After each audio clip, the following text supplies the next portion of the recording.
in my hand a coin. I do hail from Jacksonville, Illinois. I'm associated with the Long Nine out of Springfield. On this coin, on one side is a likeness of the man who's running for president this fall. On the other side, a speech he's going to give at Gettysburg in about 3 years. It's going to kill. It's going to be amazing. This isn't your typical start to a baseball game. That's because this isn't your typical baseball game. At least not anymore. May I tally? No.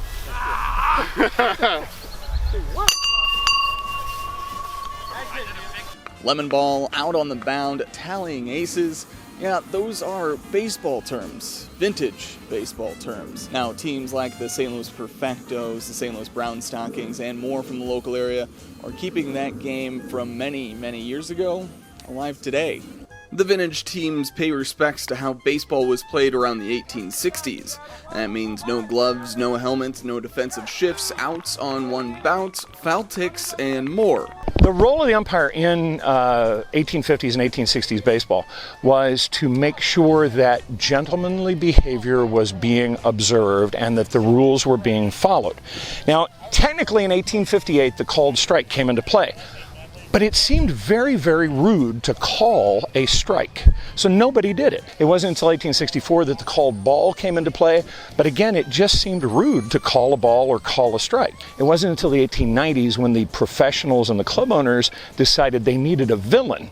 That's when the umpires started dressing in black and got all the boos and all the cat calls from the crowd. Because you don't want to call boos and cat calls on the teams because somebody loves those teams. Nobody loves the umpire. While some things change, like the baseballs themselves over the course of 150 years, others don't, kind of like the nicknames and the camaraderie of the game. When I was a player, I got the name Peg Leg because I could not run very fast. When you videotape some games, you'll hear a running gag. Peg Leg would have got that. I told him about Peg Leg would have got that. Peg Leg would have got So if it's a game or two, or even 20 to 30 throughout some of their seasons, enthusiasm is never really an issue. To be able to go out and do things the way they were done back in the day and to kind of show people where baseball came from, that it didn't just spring from the earth in its modern form with all the rules that you see currently. A lot of people who are in vintage baseball played softball or some form of baseball early in their lives, and then they come and see it. And the immediate question is, how do I get involved in this? You're not doing anything else. This is awesome. What's this for?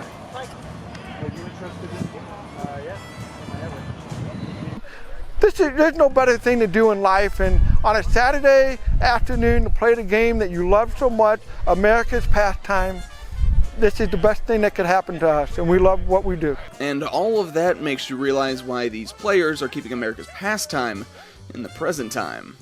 So we thank everyone for joining us for today's match. We thank our arbiter for a very well called game. We thank the farmers for a very well contested match. 3 cheers! Hip hip! Huzzah! Hip hip! Huzzah! Hip hip! Huzzah! Nice. Nice.